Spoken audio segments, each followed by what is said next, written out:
Mayat pengantin. Sri mencoba satu persatu kebaya pengantinnya. Sesekali membalikkan badan lalu menghadap kembali ke cermin. Ia tersenyum. Matanya berbinar terharu lantaran sudah 8 tahun pacaran dengan Putu. Akhirnya lelaki itu melamarnya. Sebenarnya Sri sudah minta dilamar setahun lalu. Hanya saja tabungan Putu belum cukup untuk menggelar pesta pernikahan. Ia bersabar menunggu tabungan pacarnya. Bahkan ia juga rela bekerja sebagai pemetik jagung untuk membantu tabungan pacarnya. Besok adalah hari pernikahannya dengan Putu. Ia harus tampil secantik mungkin. Di hadapannya ada 10 kebaya pengantin dan hanya 2 yang harus ia pilih. Sri bingung karena semua kebaya itu bagus-bagus. Semuanya cocok dikenakan tubuh Sri yang langsing dan tinggi semampai. Ia kemudian duduk di tepi tempat tidurnya meraih smartphone. Sayang, aku bingung pilih kebaya yang mana. Ia mengirim pesan singkat pada Putu. Saat kemudian terlihat tanda di layar smartphone-nya kalau Putu sedang mengetik. Aku paling suka kalau kamu pakai warna biru dan putih yang...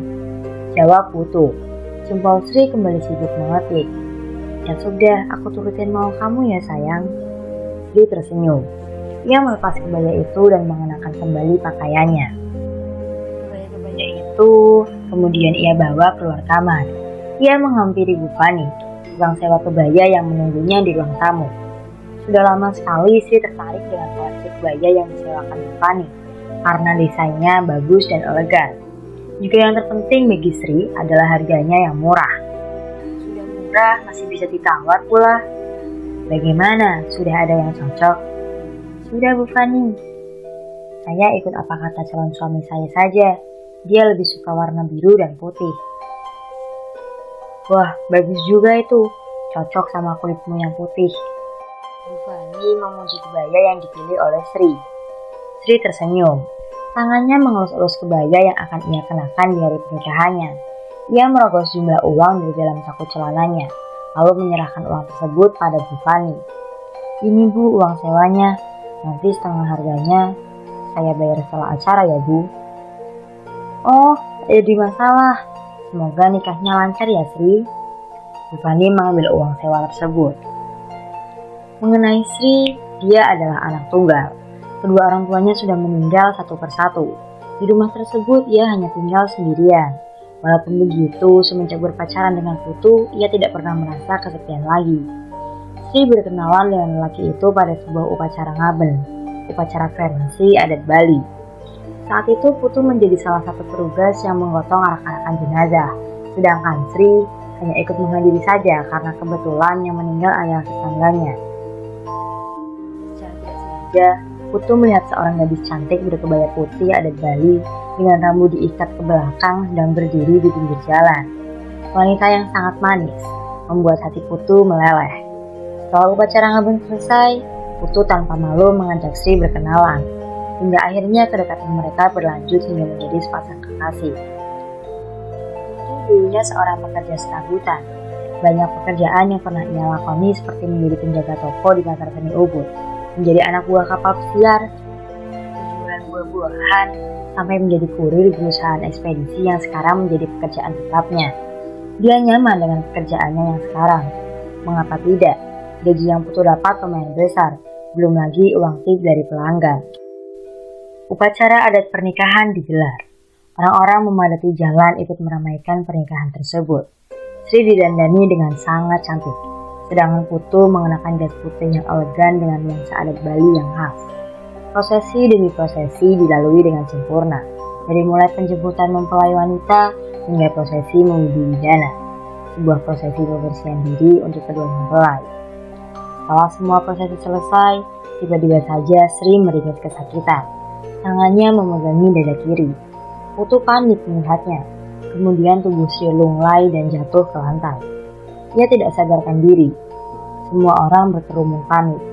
Putu langsung membopongnya ke rumah sakit terdekat, tapi nyawanya tidak tertolong. Dokter menjelaskan kalau Sri mati karena serangan jantung. Sontak saja Putu menangis.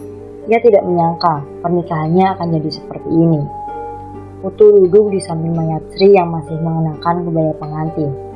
Ia terus mengguncangkan tubuh wanita itu sambil nangis melangsa. Tapi Sri benar-benar sudah mati. detak jantungnya sudah hilang dan tubuhnya juga kaku. Malangnya nasib pengantin baru itu belum sempat merasakan bulan madu, malah datang musibah yang tidak diduga-duga. Selepas sore, Putu memutuskan untuk membawa Sri pulang ke rumahnya. Kedua orang tua Putu juga setuju.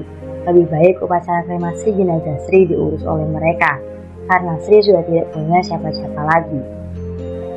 Mereka menyewa mobil rumah sakit untuk membawa pulang jenazah Sri. Hari sudah malam. Saat jenazah Sri tiba di rumah Putu, dia membaringkannya di atas tempat tidur. Tubuh yang terbujur kaku itu masih mengenakan pakaian pengantin lengkap. Bahkan make up-nya pun belum pudar. Putu, lelaki malang itu, dia tidak siap kehilangan kekasihnya yang sudah ia pacari selama 8 tahun. Sri, kamu tega banget ninggalin aku. Aku sayang sama kamu, Sri. Putu mengelus-elus rambut kekasihnya itu. Kedua matanya sembab. Sampai larut malam, Putu tetap di samping mayat kekasihnya. Dengan nyenyak ia tidur bersama Sri. Malam itulah semuanya dimulai. Sebuah mimpi aneh yang membuat Putu berpikir di luar nalar akal sehat. Dalam mimpi itu, ia bertemu dengan seorang nenek yang wajahnya hitam, kukunya panjang, giginya ompong dan membawa tongkat kayu. Ia menghampiri Putu yang sedang duduk di bawah pohon beringin. Nenek itu tersenyum padanya, kemudian memberitahu satu hal tentang Sri. Kau masih bisa membangkitkan Sri dari kematiannya, Putu. Nenek itu terkekeh sambil menatap ke arah Putu. Benarkah? Ragu-ragu Putu bertanya. Iya, awetkanlah mayat Sri. Lalu amalkan ajian Rancasona ini. Niscaya kekasihmu itu bangkit lagi. Nenek itu terkekeh lagi. Terkesan aneh juga menakutkan. Ajian apa itu? Nenek yang duduk di samping Putu menyodorkan selembar daun talas. Di atas daun itu ada sebuah tulisan berbahasa Sanskerta. Putu tidak tahu apa artinya dan bagaimana merapalkannya. Sebelum ia sempat menanyakan hal tersebut, nenek misterius itu hilang. Putu seketika tergeraga bangun dari tidurnya. Keringat membasahi dahi, napasnya tersenggal-senggal. Ternyata hari sudah pagi. Cahaya matahari menembus jendela menyinari wajahnya yang masih mengantuk. Putu, Nikomang, ibunya Putu mengetuk pintu kamar. Iya Bu, sebentar. Saat hendak membukakan pintu, ia melihat selembar daun talas tergeletak di lantai. Di atas daun itu terdapat tulisan Sanskerta. Tidak salah lagi kalau itu adalah daun yang ia lihat di mimpinya. Ajaib sekali, pikir Putu. Sebelum ibunya melihat daun itu, buru-buru ia menyembunyikannya di bawah tempat tidur. Ibu sudah siapkan untuk upacara ngaben sederhana. Jenazah Sri harus segera kita kremasi. Kamu siap-siap ya, mandi dulu sana. Oh, baik Bu. Tidak, Putu tidak mau mengkremasi mayat Sri. Dia berpikir keras bagaimana caranya agar Sri bisa diawetkan. Putu tahu, mempercayai mimpi adalah hal yang bodoh. Namun apa salahnya dicoba? Lagi pula nenek dalam mimpinya itu benar-benar memberikan daun talas yang ada mantranya. Ini berarti masih ada kesempatan untuk membangkitkan Sri dari kematian, pikir Putu. Dia meraih smartphone-nya lalu mengetik sesuatu. Putu mendekati mayat Sri, dia mengecup kening istrinya itu. Kau akan kubangkitkan sayang, gumam Putu. Bu, aku dapat telepon dari keluarga Sri di seberang pulau. Mereka mau Sri dikremasi di sana, jadi aku disuruh untuk mengantarkan jenazahnya. Keluarga Sri? Siapa? Ibunya Putu mengerutkan dahi. Tahu Bapak, Sri sudah tidak punya siapa-siapa lagi, Putu. Tambah Bapak Putu. Aku pikir juga seperti itu, tapi ternyata masih ada, Pak. Aku kaget tadi ditelepon sama mereka. Coba kamu telepon lagi mereka, Bapak mau dengar. Bapaknya Putu tidak percaya dengan perkataan anaknya itu. Putu merogoh telepon genggamnya lalu menelpon orang tersebut. Halo, ini keluarga Sri yang dari mana ya? Tahu kami, Sri sudah tidak punya keluarga lagi. Oh iya Pak, saya saudara jauhnya dari pihak Bapak. Dulu bapak saya itu sepupunya bapaknya Sri. Suara wanita dari seberang telepon terdengar asing. Kamu yang mau mengkremasi jenazah Sri?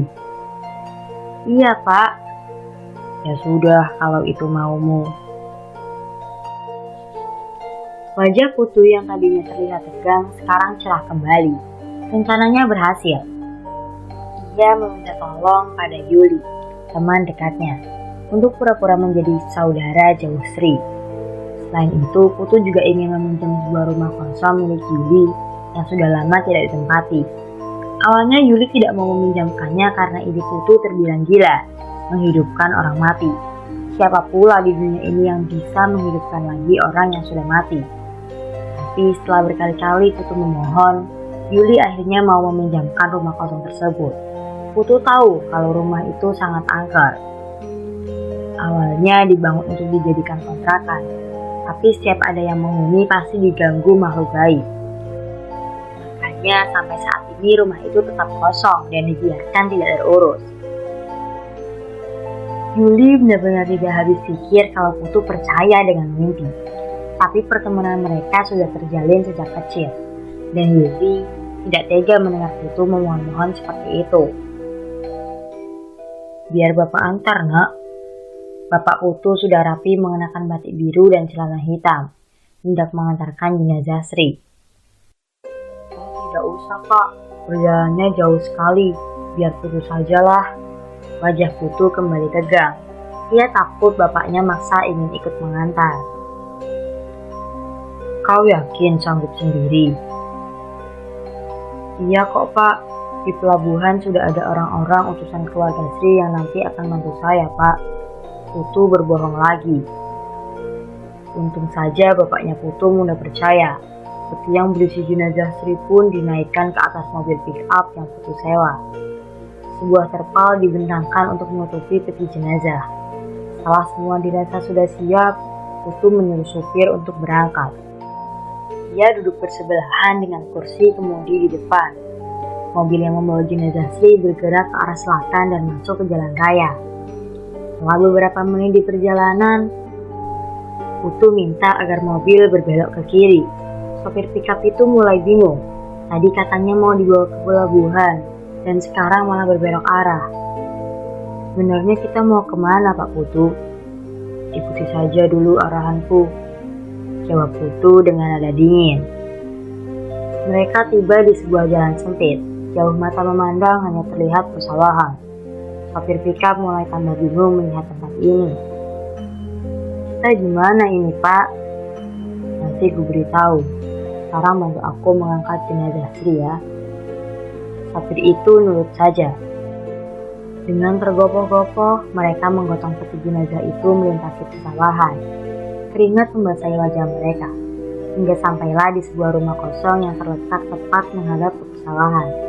Di sana hanya berdiri satu rumah saja. Kiri kanannya ditumbuhi pohon bambu. Rumah itu terlihat masih kokoh dengan dua tiang bulat sebagai penyangga di bagian depan. Lantainya sangat berdebu, kaca jendelanya buram, ada sebuah kursi yang terbuat dari karet ban di depan rumah itu. Peti jenazah diletakkan di beranda rumah. Jadi begini Pak, ini rumah keluarga Sri. Besok mereka akan datang menjemput jenazah ini. Loh, katanya udah ada yang jemput di pelabuhan. Sopir mengerutkan dahi. Tidak jadi Pak, tadi aku dapat pesan dari mereka, jadinya besok akan dijemput. Walau masih bingung, sopir pickup coba untuk menerima penjelasan Putu, dan setelah menerima uang, sopir itu pergi. Sengaja Putu menyewa sopir itu dari kota, sehingga dia tidak akan bertemu lagi dengan bapaknya Putu, dan rencananya tetap aman. Peti jenazah kemudian diseret mendekati pintu. Ia harus menunggu Yuli datang karena kunci rumahnya masih di tangan Yuli. Itu membuka peti jenazah Sri, mayat itu tambah pucat saja. Semalam Putu sudah melulurinya dengan pengawet. Dalam peti itu, Sri masih mengenakan kebaya pengantin lengkap. Putu tersenyum lalu mengecup kening Sri. Sri, kau akan hidup lagi. Hari semakin sore. Yuli tidak kunjung datang. Terdengar suara dedaunan bambu menelisik tertiup angin. Yuli akhirnya datang. Ia adalah seorang wanita kurus berambut ikal. Rambutnya diikat ke belakang. Ia mengenakan jaket kuku warna hitam dan celana jeans biru. Yuli datang sendirian. Ia tidak mau ada orang yang tahu tentang rencana gila ternyata itu. Wajah Yuli terlihat khawatir. Perlahan ia buka peti jenazah Sri, lalu menggelengkan kepala. Masih tidak menyangka kalau temannya sebodoh itu, percaya dengan mimpi. Aku yakin ini tidak akan berhasil, Putu. Yuli berucap kesal. Aku harus coba terlebih dahulu, Yul. Putu mengeluarkan selembar daun talas dari dalam tasnya. Kau lihat ini, nenek dalam mimpiku yang memberikannya. Yuli mengambil daun talas yang bertuliskan bahasa Sanskerta. Lehernya berkerut. Berapa lama kau akan mengawetkan mayat istrimu? Putu memalingkan pandangan, terlihat sedang berpikir. Mungkin sebulan. Jawabnya singkat. Mungkin. Atau lebih, atau sampai Sri hidup lagi. Kau gila, Putu. Sudahlah, biarkan Sri tenang, kita kremasi saja. Kau bisa cari wanita lain, Putu.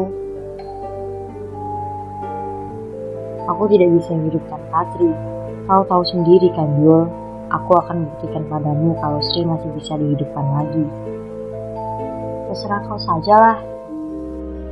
Walaupun sama sekali tidak yakin Sri bisa bangkit dari kematian, dia tetap menyerahkan kunci rumah itu pada Putu.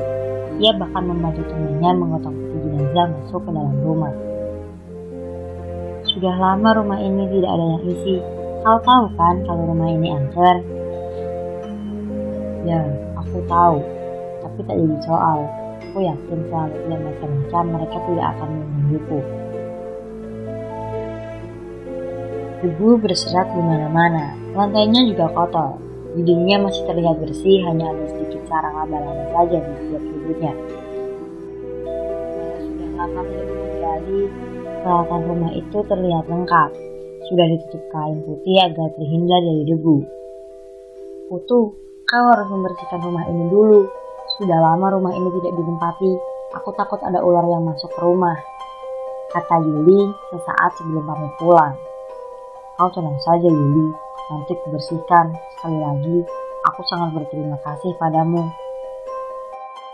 Setelah Yuli pulang, Putu menyusuri setiap ruangan rumah itu. Ada 2 kamar tidur dan 1 kamar mandi. Dapurnya cukup luas. Putu sempat berpikir, sungguh sayang sekali rumah sebagus ini malah terbengkalai. Di sudut dapur, ia menemukan sebuah sapu dan kain pel. Malam itu Putu sibuk membersihkan ruangan rumah. Untungnya listrik rumah masih menyala. Kompor gas juga masih berfungsi. Air mengalir deras di kamar mandi. Putu tidak akan kesulitan tinggal di rumah itu. Sri dibaringkan di atas tempat tidur. Ia meneluri mayat itu dengan pengawet. Seketika bau pengawet menyengat memenuhi ruangan kamar. Setelah beres, Putu mengenakan kembali kebaya pakaian Sri lalu menelani wajah istrinya itu. Alisnya dipoles lagi, pipinya dibidaki, bibirnya dikasih gincu, tidak lupa kebayanya disemprot parfum. Setelah itu, Putu membaringkan diri di samping Sri. Ia memeluk tubuh wanita itu sambil mencium pipinya. Mimpi itu datang lagi. Seorang nenek yang wajahnya persis seperti yang Putu lihat di mimpinya kemarin mendatangi Putu lagi. Kali ini nenek itu mengajarkan cara mengucapkan mantra yang tertera di daun talas kenari. Dengan terbata dan pelan-pelan, Putu mengikuti ucapan nenek itu. Kau tanamkan jarum ini di jempol kaki Sri. Nenek tersebut menyodorkan 2 jarum jahit. Putu menerimanya. Lalu apa lagi yang harus aku lakukan? Nenek tersebut menyebutkan dengan jelas ritual demi ritual yang harus Putu lakukan untuk membangkitkan kembali istrinya. Dan ketika Putu bangun, Lengannya sedang menggenggam 2 buah jarum. Ia masih ingat tahapan ritual yang harus dilakukan. Besok Putu akan memulainya. Jarum itu ia letakkan di atas meja dekat tempat tidur Sri. Kembali tubuh Sri dipeluknya erat dan mata Putu terpejam lagi. Malam kemudian berangsur pagi. Putu membaur dengan ratusan pengunjung di pasar tradisional yang becek dan bau anyir. Di sekeliling berjajar para pedagang ikan. Mereka berteriak, berlomba-lomba menawarkan dagangannya. Ada juga yang sibuk memotong ikan lalu menimbangnya untuk kemudian diserahkan kepada pembeli. Tukang pikul berlalu lalang membawa box-box berisi ikan segar. Sementara Putu masih kebingungan harus berjalan ke arah mana. Ia sedang mencari pedagang ceker ayam. Kata seorang pedagang ikan tongkol, jajaran penjual ayam ada di blok C. Ia diarahkan untuk terus jalan lurus, lalu belok ke kiri. Tapi pedagang ayam itu belum juga ketemu, meski sudah mengikuti arahan. Setelah menanyakannya lagi ke pedagang ikan cumi, akhirnya ia menemukan penjual ceker ayam. 2 kilo ya Pak, kata Putu, lalu menyebarkan uang. 2 di sayur sop ya Pak, tanya pedagang dengan ramah. Oh, iya sayur sop, jawab Putu sekenanya. Padahal ceker ayam itu akan dijadikan salah satu syarat untuk ritual. Selain ceker ayam, Putu juga membeli tali rafia, lilin, dan kepala kambing. Ia ingat betul perkataan nenek itu. Kepala kambing yang bisa dijadikan media ritual harus berwarna hitam dan bertali sempurna. Tidak boleh cacat sedikit pun. Oleh karena itu, Putu cukup kesulitan mencari kepala kambing tersebut. Hal itu membuat Putu terpaksa membeli seekor kambing, karena pedagang kambing tidak menyediakan kepala kambing utuh.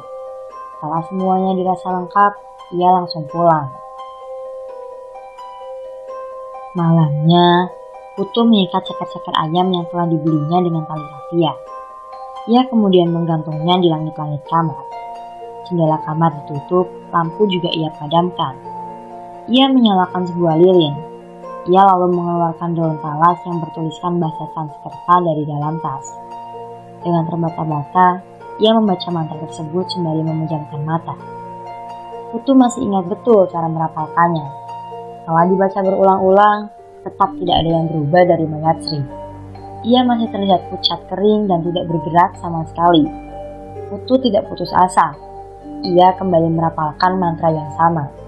Semakin lama, bibirnya semakin cepat mengucapkan mantra yang singkat itu. Selang beberapa menit, tiba-tiba lilin yang berada di hadapannya seketika padam seperti ada yang meniup. Namun Putu tetap fokus merapalkan mantra. Matanya masih terpejam. Ia duduk sila, tangannya diletakkan di atas dengkul. Angin perlahan berembus menggoyangkan puluhan ceker ayam yang bergantungan. Kepala kambing yang baru tadi sore dipenggal perlahan bergerak. Di bagian pangkal kepala kambing itu masih ada bercak darah. Mata kambing itu tiba-tiba melotot. Ia melayang-layang di atas mayat Sri dengan mulut terbuka lebar. Tiba-tiba lilin kembali menyala dengan sendirinya. Kepala kambing itu jatuh menggelinding ke lantai. Putu kaget, lalu membuka mata. Bibirnya berhenti merapalkan mantra. Ia melihat Sri yang masih terbaring di atas tempat tidur seperti sebelumnya. Putu yang sangat heran lalu menggelengkan kepala. Dahinya mengkerut. Ia tidak mengerti kenapa Sri belum juga hidup. Apakah ritualnya ada yang masih kurang? Seingatnya, semua keperluan ritual sudah lengkap dengan proses yang runtut tanpa satupun terlewat. Dalam kebingungan itu, Putu lalu beranjak ke dapur. Ia mengambil air minum. Tenggorokannya terasa kering. Ia haus sekali. Namun ketika sedang minum, ia mendengar suara Sri memanggil namanya. Putu. Suara itu terkesan seperti sedang kesakitan. Suara Sri barusan membuat Putu terbatuk-batuk saat minum. Segera ia lari ke kamar. Betapa terkejutnya ia dengan apa yang dilihatnya. Sampai-sampai gelas yang sedang ia pegang tidak terasa jatuh dan pecah berantakan di lantai. Mata Putu melotot. Wajahnya pucat dan kakinya bergetar hebat. Ia tidak pernah melihat hal itu sebelumnya. Putu tercengang dengan apa yang dilihatnya. Ada makhluk berbadan manusia dengan kepala kambing sedang menggerayangi mayat Sri. Segera Putu meraih gagang sapu dan memukul punggung makhluk itu berkali-kali. Sontak saja makhluk berkepala kambing menghilang dari hadapan Putu. Tubuhnya membias seperti embun. Putu celingukan mencari makhluk tersebut. Bangsat! Putu marah-marah. Tubuh istrinya digerayangi makhluk gaib. Ada apa sebenarnya ini? Kenapa makhluk itu menggerayangi Sri? Putu duduk di samping mayat istrinya, mengelus-elus kening Sri yang sudah kering. Ceruk matanya semakin terlihat dan rambutnya sudah sangat kaku. Putu kemudian membaringkan diri di samping istrinya, dan sesaat kemudian telepon genggamnya berbunyi. Putu, kau kemana saja? Kenapa belum pulang, nak? Itu suara ibunya berbicara dari seberang telepon. Maaf Bu, aku lupa kasih tahu ke ibu.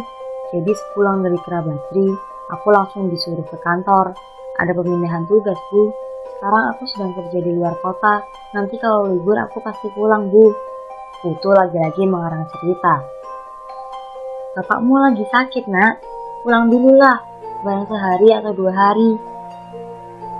Bapak sakit apa? Dari kemarin demam Putu. Pulang dulu lah nak.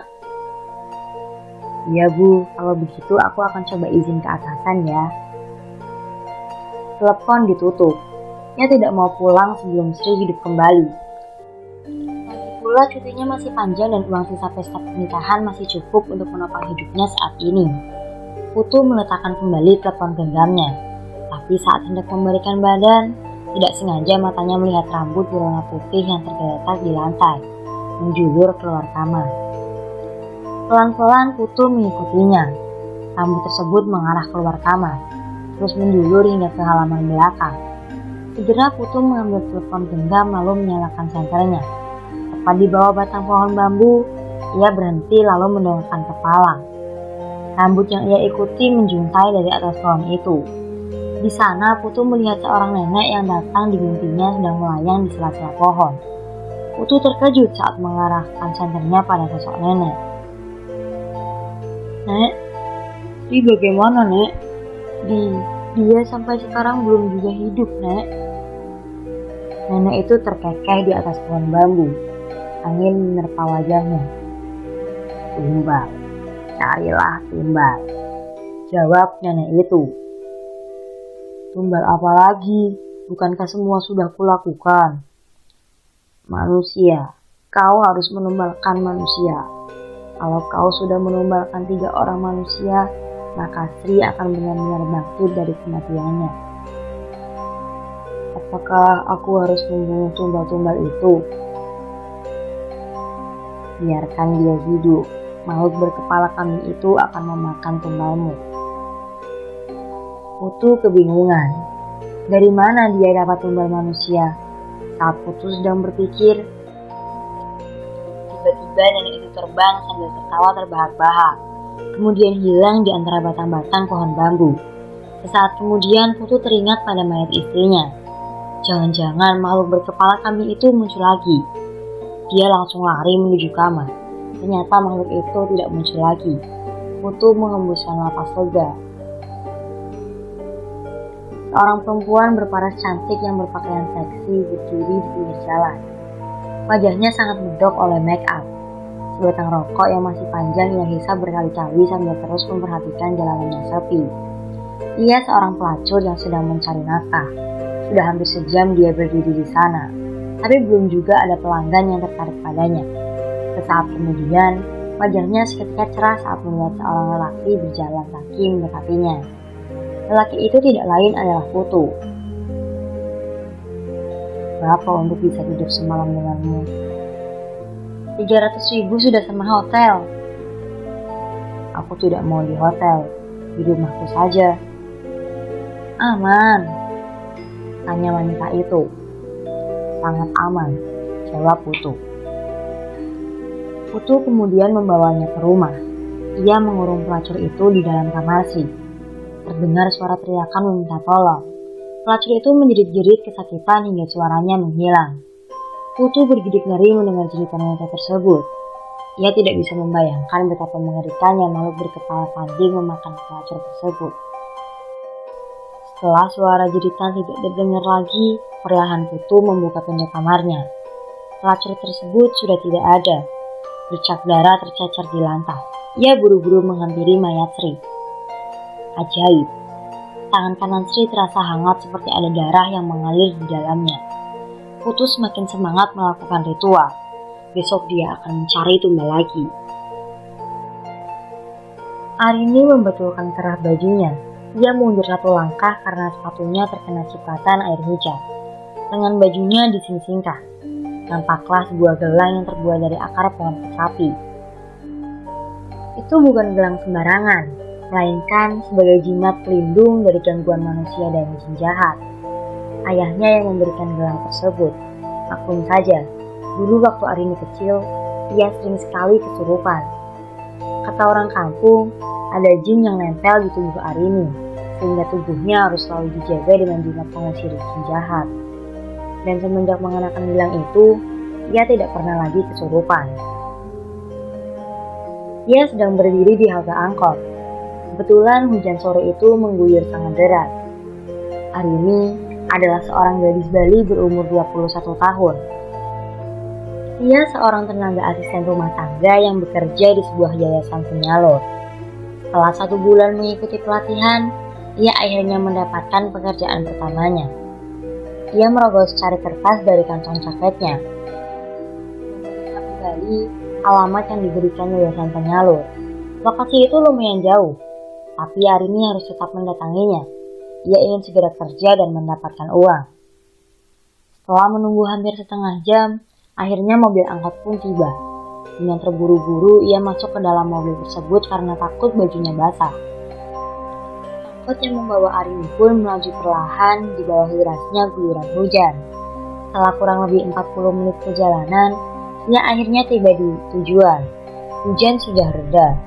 Ia memperhatikan sekeliling. Hanya ada batangan persalahan yang tadinya mulai menguning. Sebuah kertas dirogoh lagi dari saku jaketnya. Dia ingin memastikan kalau tidak salah alamat. Ia kemudian celingukan lalu melihat sebuah papan alamat yang tertancap di pinggir jalan. Arini mengangguk. Alamatnya sudah benar, ia tidak nyasar. Tapi di mana rumah majikannya? Ia kemudian memicingkan mata, dan dari kejauhan terlihat sebuah rumah berdiri sendiri di ujung persawahan dekat pepohonan bambu. Itu pasti rumahnya, pikir Arini. Di dalam kamar, Putu memeluk mayat istrinya yang setiap hari diolesi pengawet. Ajaibnya, tubuh Sri dari pinggang ke kepala sudah terasa hangat. Sebab beberapa hari yang lalu Putu sudah menunaikan tumbal keduanya. Tumbal itu adalah seorang petani yang sedang bekerja di sawah. Putu membujuk petani tersebut untuk masuk ke dalam rumah dengan iming-iming makanan gratis. Nyatanya ia dijebak lalu dijadikan tumbal makhluk kepala kambing. Dan hari ini akan ada seorang pembantu yang sudah ia pesan dari sebuah yayasan. Putu sangat senang karena sebentar lagi Sri akan bangkit. Ini adalah tumbal terakhir untuk menghidupkan Sri. Setelah itu, dia akan pulang dan membangun rumah tangga yang bahagia bersama istrinya. Tak lama kemudian, seseorang mengetuk pintu. Putu beranjak dari tempat tidur. Sebelum membukakan pintu, ia mengintip dari balik tirai jendela, kemudian tersenyum tipis. Benar saja, ART pesanannya sudah datang. Dia pasti dikirim dari yayasan untuk menjadi ART. Dengan ramah sekali, Putu membukakan pintu. Di hadapannya berdiri seorang wanita berparas cantik, kulitnya putih, ada lesung di pipi kanannya, sorot matanya ramah. Ia membawa tas gendong yang berisi pakaian dan kebutuhan lainnya. Saya Arini, Pak, dari Yayasan Abdi Sentosa. Apa betul ini rumah Bapak Putu? Oh iya, saya Putu. Silakan masuk. Mereka duduk di sofa. Bagaimana perjalanannya? Nyasar tidak? Putu berbahasa basi. Syukurnya tidak, Pak. Jadi begini Arini, saya mau kasih kamu tugas pertama. Hari ini saya ada urusan sebentar di luar. Kamu bisa jaga rumah dulu. Nanti sore saya balik lagi. Oh, bisa Pak. Arini mengangguk. Oh iya, satu lagi. Putu melangkah ke kamar. Itu istri saya. Dia baru meninggal kemarin. Hah? Meninggal, Pak? Jelas saja, Arini kaget. Tapi tenang, besok jenazahnya akan dikremasi. Lagi pula sebentar lagi akan ada kerabat yang berkunjung. Jadi kamu tidak akan sendirian. Kamu bisa kan jaga jenazah istri saya dulu? Dahi Arini berkerut. Ia bingung harus berbuat apa dan mengatakan apa. Ia sebenarnya takut, tapi di sisi lain, hal seperti itu adalah bagian dari tugas. Bisa kan? Tanya Putu menyadarkan lamunan Arini. Tapi benar kan nanti ada kerabat bapak yang berkunjung? Iya, kamu jangan khawatir Arini, mereka pasti akan datang. Arini mengangguk. Bagian tugas pertamanya ini sangat aneh dan menakutkan.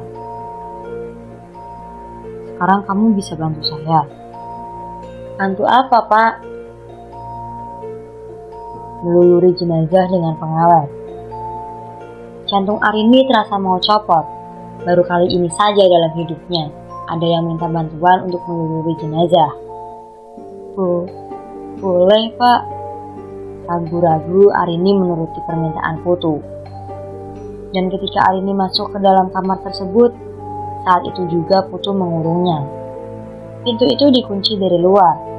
Arini berteriak minta tolong, tapi siapa pula yang akan mendengarnya? Jelas-jelas di sana hanya ada satu rumah saja. Dengan tangan gemetar, Arini mencari telepon genggamnya di saku jaket.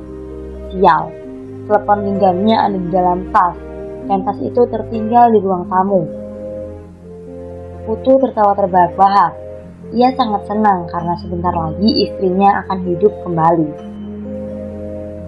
Putu heran, kenapa wanita itu tidak kunjung mati? Biasanya makhluk berkepala kambing langsung muncul dan memakan tumbalnya. Tapi kali ini berbeda. Tangisan Arini masih terdengar dari dalam kamar. Putu mondar-mandir sambil garuk-garuk kepala. Ia heran kenapa hal ini bisa terjadi. Apakah tumbalnya terlalu muda sehingga makhluk tersebut tidak mau memakannya? Putu tidak mau membukakan pintu kamar itu. Ia masih berharap semoga tumbalnya bisa diterima. Kemudian dari lubang kunci, ia mengintip Arini. Wanita itu sedang duduk memeluk dengkul di sudut kamar sambil menangis ketakutan. Sementara itu dari dalam kamar, Arini ingin sekali kabur, tapi ada teralis yang terpasang pada jendela kamar, sehingga Arini tidak bisa kabur sama sekali. Setelah 5 jam terkurung, Arini berhenti menangis. Ia bangun dan berjalan mendekati mayat Sri. Wajah mayat tersebut tampak segar seperti bukan orang mati. Ragu-ragu Arini menyentuh kening Sri. Ia kaget karena kening mayat itu terasa hangat. Namun, saat ia tempelkan lengannya di bagian dada kiri, tidak terasa ada detak jantung di sana. Pak Putu, sampai kapan kau akan mengurungku? Apa maksud semua ini? Tidak ada jawaban dari Putu. Arini kembali duduk di pojokan kamar. Ia memperhatikan sekeliling. Kamar yang tidak terurus, baju kotor terserak di mana-mana. Bercak darah kering menempel di dinding. Dan ceker ayam yang sudah mengering bergelantungan di atap. Tempat apa ini? Tanya Arini dalam hatinya. Pastilah Putu sedang melakukan sebuah ritual. Malam semakin larut, tidak terasa Arini tertidur di atas lantai. Putu mengintipnya dari lubang kunci. Ia bergejak kesal kenapa tumbalnya belum juga disantap makhluk berkepala kambing. Malam Arini bangun karena mendengar suara gesekan. Seperti seseorang sedang menggesekkan tubuhnya ke tembok. Masih dalam keadaan kantuk, ia berdiri mencari sumber suara tersebut.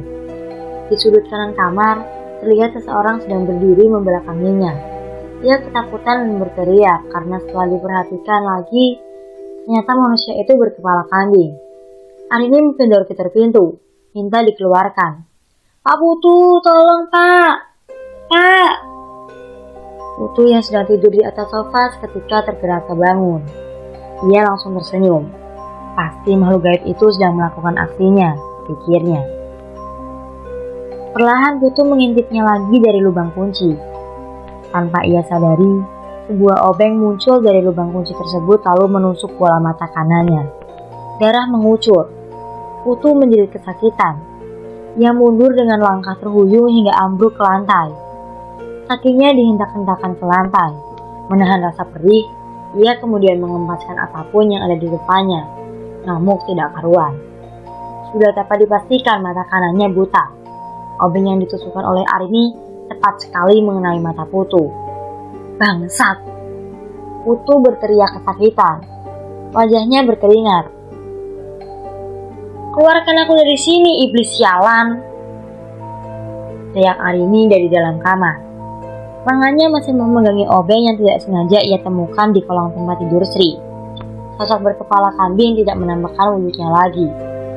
Arini baru sadar kalau gelang jimat dari ayahnya lah yang melindungi dia dari gangguan jin jahat. Berkali-kali Arini menghujamkan obeng tersebut pada engsel pintu. Semakin lama engsel itu semakin merekah. Apakah dia bisa keluar dari kamar? Sementara itu di luar, Putu masih menjerit kesakitan. Tangannya meraba sembarang arah mencari kunci kamar. Putu sudah kehabisan kesabaran. Ia ingin menghabisi wanita tersebut. Setelah menemukan kunci, ia beranjak ke dapur untuk mengambil golok. Dengan patah-patah, ia berjalan sambil memegangi mata kanan. Kali ini, dia akan menghabisi wanita itu. Putu membuka pintu kamar. Ia menerjang Arini yang berdiri 2 meter di hadapannya. Golok diayunkannya ke sembarang arah karena tangan kanannya masih memegangi mata yang berlumur darah. Arini berhasil menghindari golok tersebut. Ia kemudian berteriak sambil menusukkan obeng ke mata sebelah kiri Putu. Ia mundur beberapa langkah lalu ambruk. Obeng tersebut masih tertancap di mata Putu. Golok di tangannya lepas. Kali ini Putu menjerit kesakitan. Arini hilang kendali. Entah karena panik atau entah kenapa, dia naik ke atas badan Putu kemudian mencabut obeng tersebut. Dengan brutal, ia tusukkan berkali-kali obeng itu ke leher Putu. Bangsat kau! Arini mengamuk. Darah dari leher Putu muncrat ke wajahnya. Lelaki itu kejang-kejang lalu tewas dengan mengenaskan. Obeng masih tertancap di lehernya setelah itu. Arini langsung melarikan diri. Mayat Putu bersimbah darah terkapar di lantai. Sedangkan Sri masih terbaring tidur, tidak bernyawa di atas tempat tidurnya. Ibu, rumah yang di dekat sawah itu bagaimana? Dipinjam temanku, Dek. Pagi itu, Yuli sedang duduk di beranda rumahnya. Adiknya muncul dari dalam rumah membawa segelas teh manis. Kakak sebaiknya tengok ke sana. Tanya mau sampai kapan dipinjam. Lagian lebih baik dia sewa aja. Ngapain pula kakak baik banget. Kakak bingung, Dek. Putu itu teman baik kakak. Jadi tidak sampai hati kalau nyuruh dia buat sewa. Ya nggak bisa begitu lah, Kak. Itu kan aset keluarga. Ya sudah, kakak tengok saja dulu. Lihat keadaan rumah, takutnya ada yang rusak. Ya sudah. Besok kakak tengok ke sana. Pagi sekali, Yuli berangkat naik motor bebek. Tibanya di sana, dia heran kenapa pintu rumahnya terbuka. Dipanggil-panggil pun Putu tidak menyahut. Ia masuk ke dalam kamar dan terkejut saat melihat mayat Putu terkapar di lantai. Banyak darah kering tercecer, mayat itu sudah membusuk.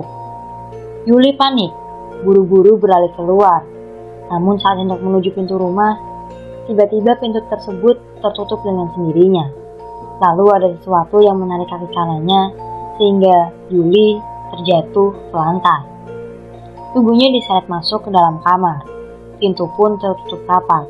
Ia berteriak minta tolong, tapi tidak ada siapapun di sana yang dapat mendengarnya. Dadanya turun naik, keringat bercucuran di dahi. Setelah diseret, kakinya berhasil lepas. Ia menggedor-gedor pintu kamar, mencoba untuk mendobraknya. Namun tidak berhasil. Ada mayat Sri di atas tempat tidur, juga mayat Putu yang busuk, membuat Yuli mual-mual. Kamar itu remang sebab tirai jendelanya tertutup rapat. Cahaya hanya masuk dari ventilasi udara yang kecil. Yuli tidak tahu makhluk apa yang barusan menyeret kakinya.